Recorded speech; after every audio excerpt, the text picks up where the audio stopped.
So let's start the discussion of next question. So the next question was asked in 2018. So let's see the questions. So question says, with reference to the election of President of India, consider the following statement. So we can see that the election of India, election of President of India, election of President of India, President of India is continuously been asked by UPSC. So one can say that this is something from the president's or union executive, especially to president, is important for the UPSC exams. So let's see what the statement says about the election of presidents. So the very first statement says the value of vote of each MLA varies from state to state, and we have seen how we calculate the value of vote of each MLAs. So we have seen in the earlier discussions the value of vote is been calculated by the total population of a state divided by total number of elected seats in assembly multiplied by 1 by thousands. This is how the value of vote of each MLA calculated, right? So it means it will vary where the populations of the state will change. So accordingly to the population of the states, its number of seats will also change in the assembly. Right? So these two will not be a constant. This will keep on changing, vary from state to state. And if either of the number it will be changed, so the value of vote will also change of the MLA. But here the both the numerator and denominator, that is populations, is varying from state to states, and so the number of elected seats in assembly will also vary according to the populations. So it means the value of vote of each MLA varies from state to state. Yes, it is true statement. So we can say the first is true. And this question, to answer this statement, it requires a simple logic that we need to understand. That in India, the seats in assembly or in parliament is divided according to the populations. And every state has different population. So they have a different number of seats in assembly. So accordingly, their value of vote will also be changes in the election of president. Clear? So this is the first statement true. So we can say that our answer cannot be B and our answer cannot be D. So our answer may be one A or C. Now if you see the second statement, so it says that the value of vote of MPs of Lok Sabha is more than the value of vote of MPs of the Rajya Sabha. It means the MPs of Lok Sabha has more saying of MPs of Rajya Sabha. This means that if any party having a majority in the Lok Sabha can have their own set of president or something, or their values is more. No, this is not true. Why? Because value of vote of MP is not calculated according to houses, or on the basis of separate houses of Lok Sabha, Rajya Sabha. Rather, it has been calculated together as a value of MPs, that is Lok Sabha and Rajya Sabha. So this statement second is incorrect. So our answer to this question is A, only one is true. Now we have already seen the formulas to calculate the value of vote of each MLA in the states. So let's see once again. The value of vote of each MLA is calculated using the formula, that is value of vote of each MLA equals to total population of states according to 1971 census divided by total number of elective seats in the assembly multiplied by 1 by thousands. Since the populations and number of MLAs vary across states, the value of each of MLA's vote differs from state to state. This is very simple and this is very logical also. Now if we come to the second, why the second statement is incorrect, because it says the value of vote of MP whether from the Lok Sabha or Rajya Sabha is uniform. It is not varying, it is uniform. Why it is uniform? Because if you see the formula to calculate the value of vote of each MLA, which says that total value of vote of all MLAs in the India, it means uh, adding all the MLAs vote of the states across India, right? And this will be divided by total number of elected MPs, only elected MPs, that is Lok Sabha and Rajya Sabha. So value of vote of MP is not been calculated separately for the Rajya Sabha or Lok Sabha, rather it has been calculated together of values of vote. That is it is an uniform. So the value of vote of MP does not depend on whether they are from the Lok Sabha or the Rajya Sabha, but the MP have an equal value of vote, equal value of votes. Is it clear? Irrespective of the from which house they are coming, it does not matter. So answer to this 6 questions that was asked in 2018 and is option A. Clear? Let's move to the next. Next question is also asked in 2018. So let's see the question says, what the question says. So the question says, consider the following statement. Now either it is the two statement given. So let's analyze the first statement. So the very first statement says,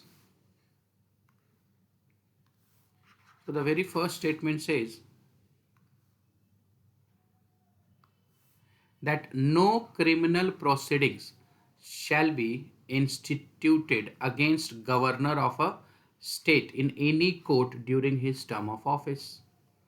So can we say that a governor who is in his office, so it says in during his term of office, it means during when he is in term of office, can no criminal proceeding can be instigated, and that is a mandatory, that no criminal cases either he performed during the during his term or before his tenure, right? Can it be said? Yes, it is true, and this has been given under article 361 of the constitutions, which provide an immunity to both, that is president plus governor of states, right? In two cases, one in criminal case and one in civil case. With respect to criminal case, the immunity provided under 361 is a blanket immunity.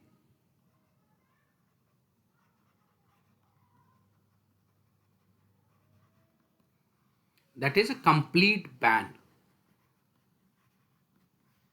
Whatsoever the situations, the criminal case cannot be lodged or instigated against president or governor of state while they are in the office.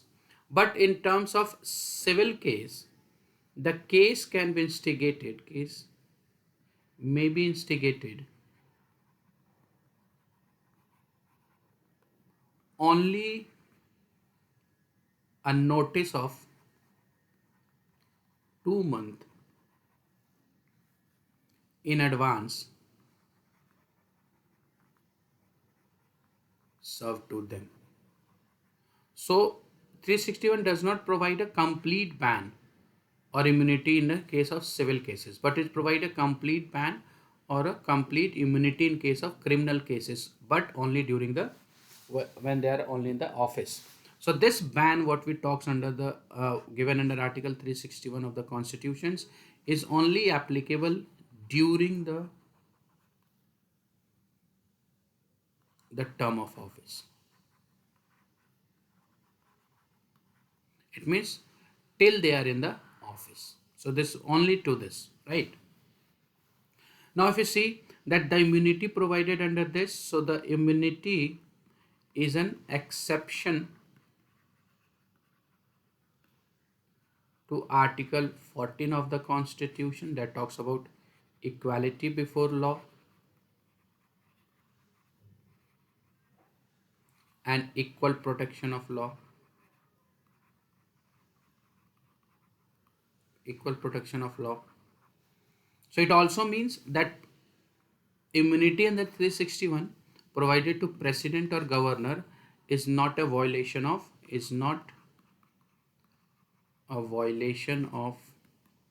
Article 14. Clear? So, right? So this immunity is provided through Article 361. So according to that, the first statement is true. Clear? Now if you see the second statement, so second statement says that emoluments and allowances of the governor of a state shall not be diminished during his term of office. Yes, it is also true. This is also given under Article 158 under the condition of governor's office. So along with the other provisions, the article says that emoluments and allowances of the governors of a state shall not be diminished during his term of office.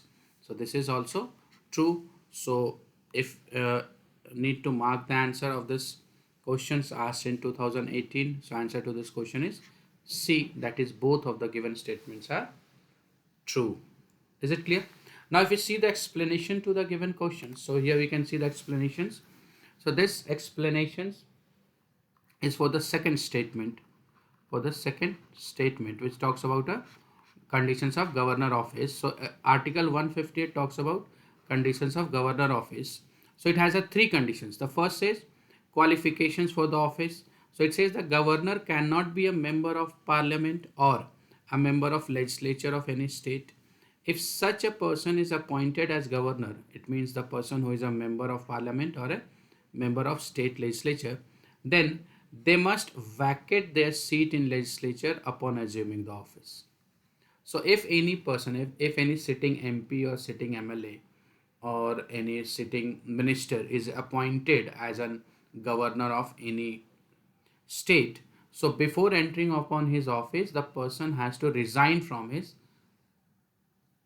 respectively to the parliament or state legislature from the legislature. This is the first conditions of governor office. So it means the governor is not a member of legislature, not a member of legislature. Clear? The first condition says. Now the second condition says that prohibition of other offices. So it says that the governor cannot hold any office of profit during his term of office. Right? So it also provided the governor should not hold any office of profit. Now that this office of profit term is not defined in constitutions. Not defined in the constitutions. Neither by the judiciary it has been defined, right? So only it says that if the governor is in office, he cannot hold any office of profit. This is the second conditions to hold a governor's office. The third condition is about emoluments and allowances, which says the emoluments, that is salary and allowances of governor, are determined by the parliament. So state legislature has nothing to do in the determining the salaries or emoluments of allowances of the governor. That is to be determined by parliament, not though the governor is appointed by president, but his salaries and allowances were determined by the parliament. And it also says that these emoluments and allowances cannot be diminished during the governor's term of office. It means it cannot be reduced during the term of office. It can be reduced after the term of office, but during his term of office it cannot be reduced. So according to the third conditions of the Article 158, the second statement is true, which we have seen, right? Now if we see the explanations related to first statement, so Article 361 of the Indian Constitution grants immunity to the president and governors from legal actions while they are in the office. So as we have discussed, it only provides and protections in terms of legal action only in the office, not after the office or when they have been removed or they've served the office. This immunity is intended to ensure that these officers are not distracted from their public duties by legal process. So this is an objective of the 361. According to Article 361, there are certain privileges and immunities to the President of India and the Governor of States. So the first says the immunity from judicial proceedings, which means the President or a Governor is not answerable to any court for the exercise and performance of their powers and duty while they are in office. So so this we have seen that the president or governor, if they use their power of assent power, right? So for using the, let's say for the using the assent power, they are not been answerable to any court why they have assent this bill, or why they are not assent the bill, or why they have hold the bill not assenting the bill. So whatever they do in their office, in the capacity of the office, they cannot be called into the court. This is the immunity provided to them. Second says that no criminal proceeding can be instigated or continued against the president or governor during the term of their office. So it is a complete ban, as we have seen, that the criminal proceeding against president and the governor of state cannot be instigated also, or if suppose there is a criminal cases against a person who is not a president but he becomes a president or governor of state, so after becoming a president or governor of a state, the proceeding, criminal proceeding, should be stopped immediately. It should not be continued. It can only continued after they out from the office. Is it clear? So the article 361 providing not only a new cases cannot be instigated, but an old case which is been in the court for their discussions or deliberations or under the plea, but that should also be stopped if the person is elected as a president or appointed as a governor of states. Next says that they cannot be arrested or imprisoned while holding the office. Yes, so they cannot be also arrested, right? Now the second is civil proceeding with notice. So as we have discussed, the civil proceeding, while civil proceeding can be done only after providing a notice, so which says that civil proceeding against the president or a governor that arises out of acts done in their personal capacity can only be initiated after giving them 2 months prior notice in writing. So notice has to be provided to them, and that is an advance notice of 2 months. And whom to give? That is to given to the individual, that is president or governor, against whom the case is to be instigated. Is it clear? Now scope, if you see the scope of the immunity, so it says that these immunities apply only during the term of office of the president and governor. As we have seen, it is not apply after the term of office, and after leaving office they can be subject to both criminal and civil proceeding. So once they vacate their office by any other means, so they now after vacating the office they are liable for the criminal proceeding, or they can be treated as an equal citizens or an normal citizen. So article 14 does not exception of article 14 in terms of 361 does not apply to them, but it can only protect, or exceptions to article 14 is only provided to them when they are in the office of president or governor. Clear? Okay.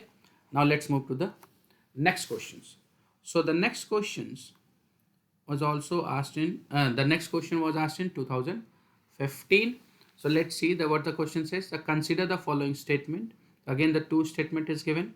The first statement says the executive power of Union of India is vested in Prime Minister.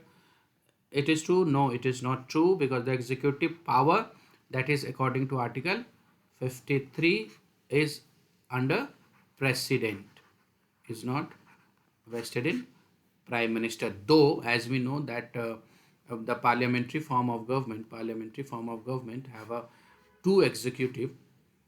One is nominal executive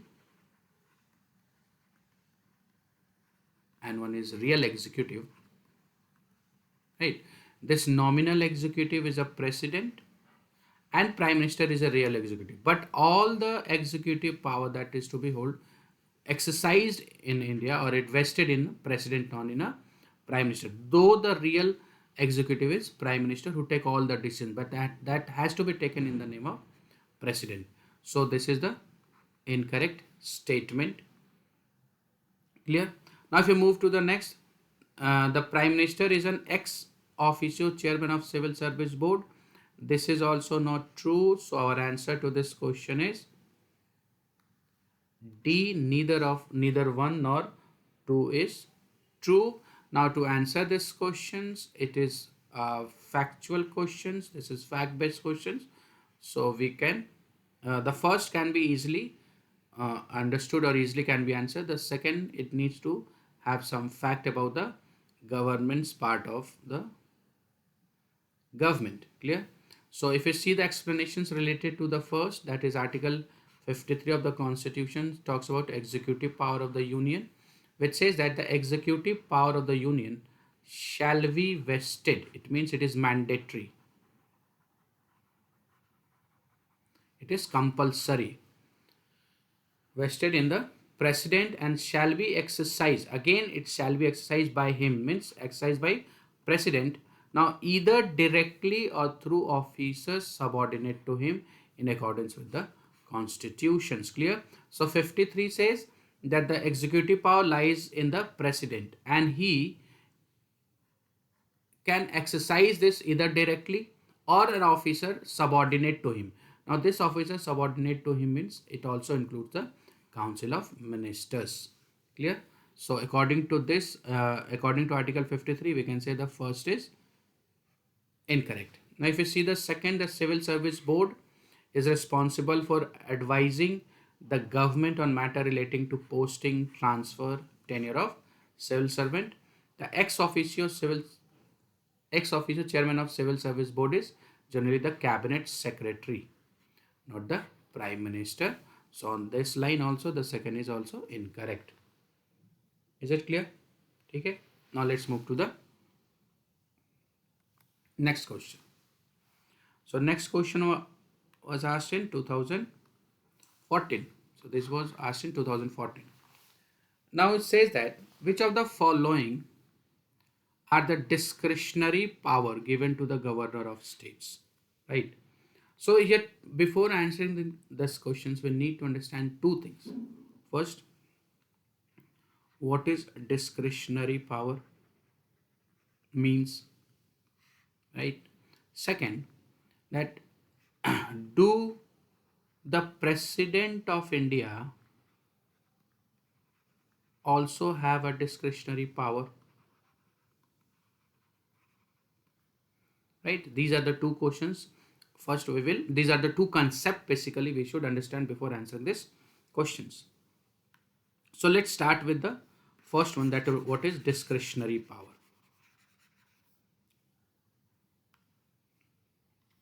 So as we know that India follows a parliamentary form of government.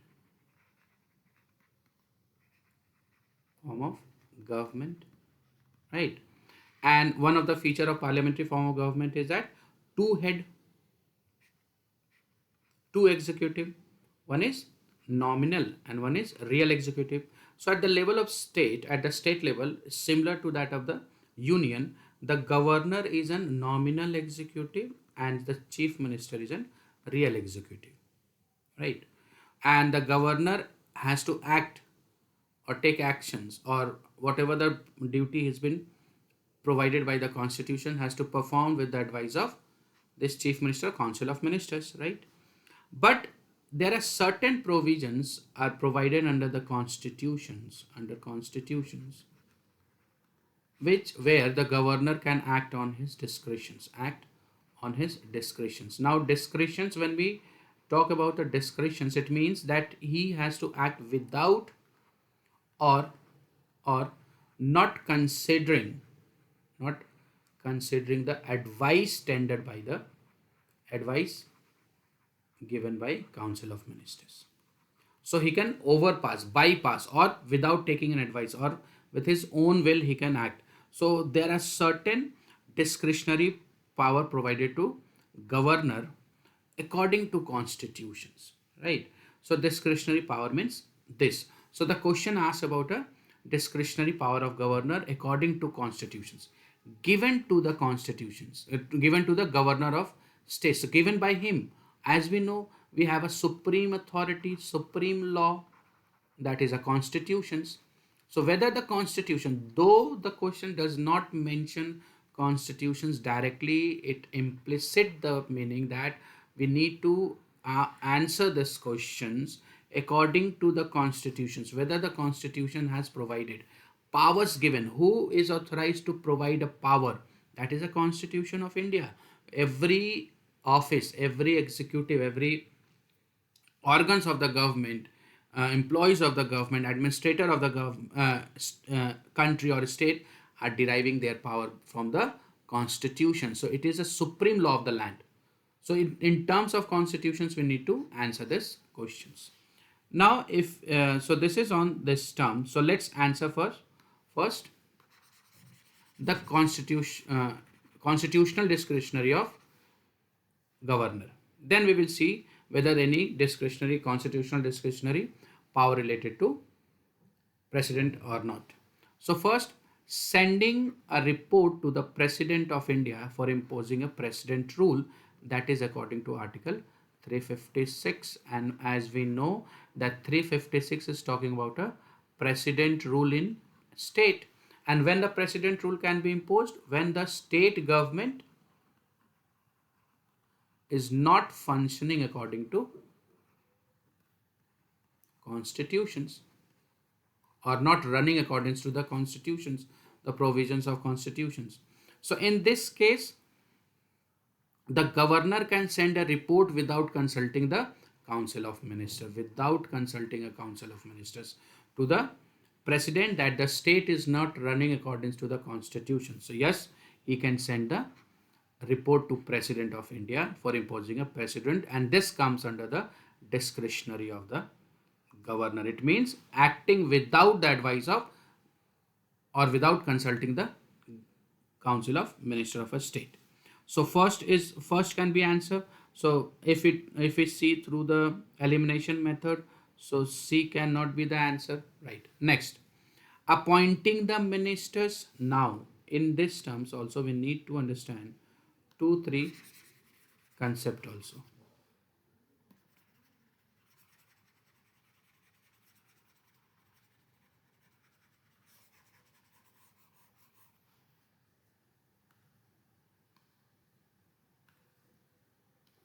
Now when we talk about the appointing of ministers, so as we know the governor in the state appoints chief minister and ministers.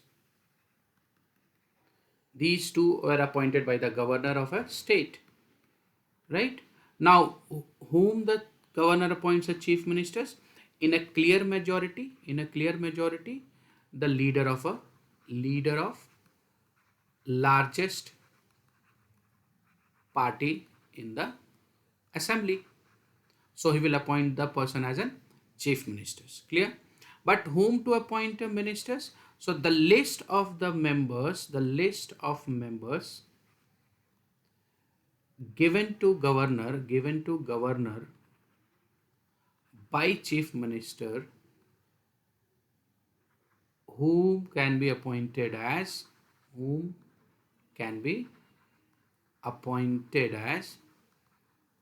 ministers.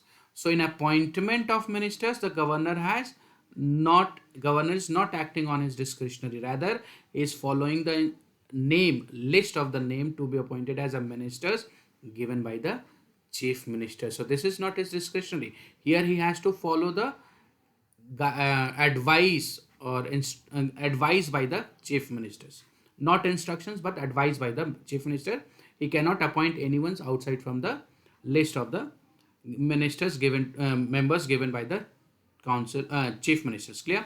So in appointing of minister, he does not have any discretionary. So the A cannot be answer because 2 is not the answer, and D is also not answer, and C is also not answer.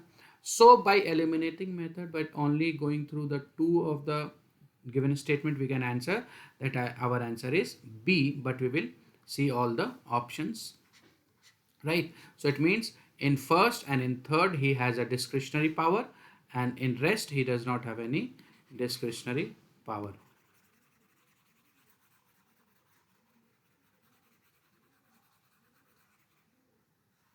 Clear? Now let's see the third also. So third said, reserving a certain bill, reserving a certain bill passed by the state legislature for consideration of President of India. Yes, this has been given to the Article 200. So Article 200 provides a discretionary power. Now Article 200 of the Constitution is about assent of bill, power of governor to assent the state bill, right? Now, unlike the President of India, where the President of India has three options, that is assent the bill, return the bill, if not money bill to the house, and third, no action. This is the similar to that of a president also having the same power under Article 111. But Article 200 has provided one extra power to governor, which says that he can reserve the certain bill, certain state bill, including money bill also of the state legislative assembly for president considerations, So this is an discretionary, and reserving certain bill, it is logical that the state does not want, suppose that at center there is a different party government, and at the state having a different party government, right? So the state cannot want that their bill should be given to the president, because president is not acting on his own, he has to act on the advice of council of ministers. So the state government cannot want or never want that their bill should be reserved for the president, but that power is given to the governor, and governor without taking advice or without acting on the advice, or it can also sometime override the advice of the council of minister of the state legislature, reserve that bill. And in one case is mandatory, that is, if any state bill impacting the power of high court, or functioning of the high court in the state, so that bill will has to be mandatory to reserve under Article 200. But other than this, it is up to the governor that any bill he can reserve. So this is also the provisions or discretionary of the governor, right? Now if you see the last one, that making the rules to conduct business of the state government, no, this is not the case. This is dealt under Article 166 clause 3, and similar to that of a president, that it is not a discretionary to make rules to conduct. This is up to the government, because this business of the state government is run through the council of minister headed by chief minister. So they are the real executive, and in terms of real executive, they decide that what should be the rule and how their government should functions, or accordingly that business. Clear? So this is the power related to discretionary of governor of the state, right? Now as we have started with this, that we will see the whether the constitution has provided any discretionary power to president of India or not, like the governor of state.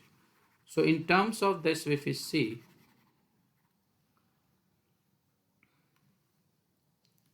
so the president of India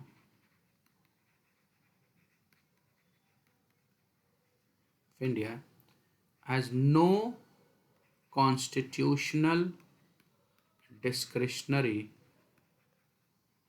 like governor, right? So has no discretionary power, constitutional discretion. The constitution does not make any discretionary power to the president. It means the president has to act always on the advice by the council of ministers, but there are certain circumstantial discretionary power that depends upon the circumstances. Clear? Right? So the constitutions does not have any kind of constitutional discretionary like the governor. Now what kind of circumstances? So there is one circumstances when there is a hung parliament, right? That, as we know, that if any party who becomes a majority in the house, So leader of that majority party will be appointed as a prime minister. But if in case of hung parliament that none of the party has reached to the threshold limit of majority of the seats in the Lok Sabha, so in that case, in a hung parliament, it is up to the president that he can call the largest party to form the government and prove his majority. So these are the certain circumstances under which the president can act on his discretions, because there is no council of minister to advise. But this is not constitutional, this is circumstantial discretionary power. Clear? Now let's see the explanations what we have seen under this questions. What are the provisions in the Constitution of India related to the discretionary power of the governor? The question talks about. So it says the very first statement. So this is for the first statement, that under Article 356, the governor can send a report to president if they believe that the governance of the state cannot be carried on in accordance with the constitutions. This is a discretionary power exercised without the advice of the Council of Ministers. Now for the second statement, if you see, the governor appoints a chief minister and other ministers on the advice of chief minister according to Article 164. While the governor has discretionary in appointing the chief ministers when no single party has a clear majority. That is a case of hung assembly. Hung assembly. The appointment of minister is not entirely a discretion. This depend upon the advice of the chief ministers. Clear? Now for the third statement, if we see that a reservation of certain bill passed by the state legislature. So under Article 200, the governor has the discretion to reserve certain bills passed by the state legislature for the president considerations, especially if they conflict with the constitutions or fall outside the state legislative competence. So that kind of bill can be reserved by the governor for the consideration of president. Clear? Now for the fourth statement, so this is true, this is true, this is the statement given is untrue, right, or not true. Now making the rule of to conduct the business of state government. So it says the governor makes rule for the more convenient transaction of business of the state government under 160 Article 166 clause 3. But this is done on the advice of Council of Minister.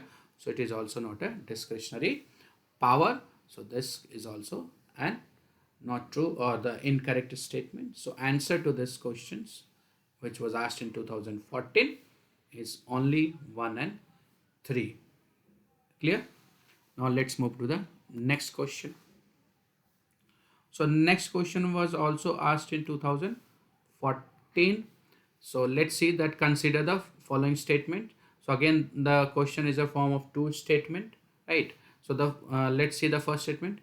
The president shall make rules for the more convenient transaction of business of the government of India and for the allocation among ministers of said business. Thus what we have seen under 166 clause 3, that it is governor who makes rule for the conduct of business.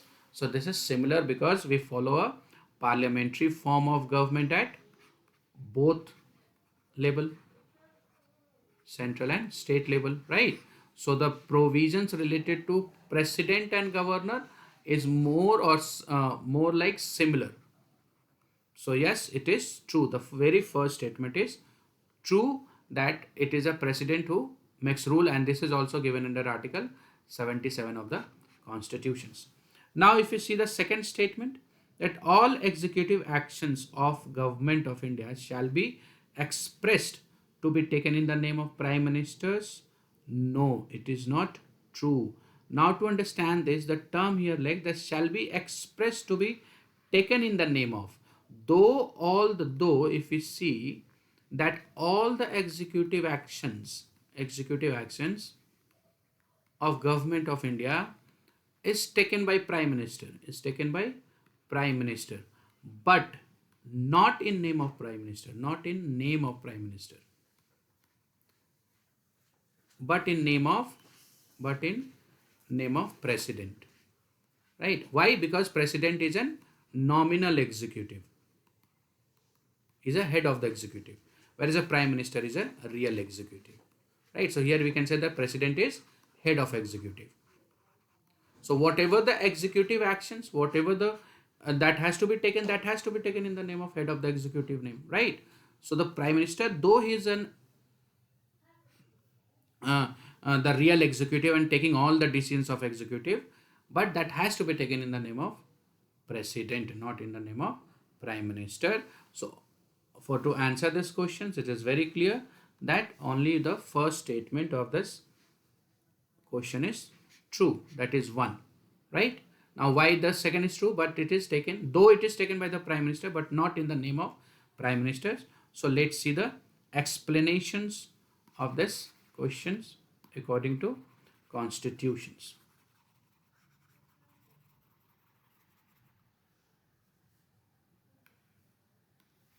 So according to Article 77, that conduct of business of the government of India, which talks about, so it has three provisions. The first is all executive actions of the government of India must be expressed, must be, that is mandatory,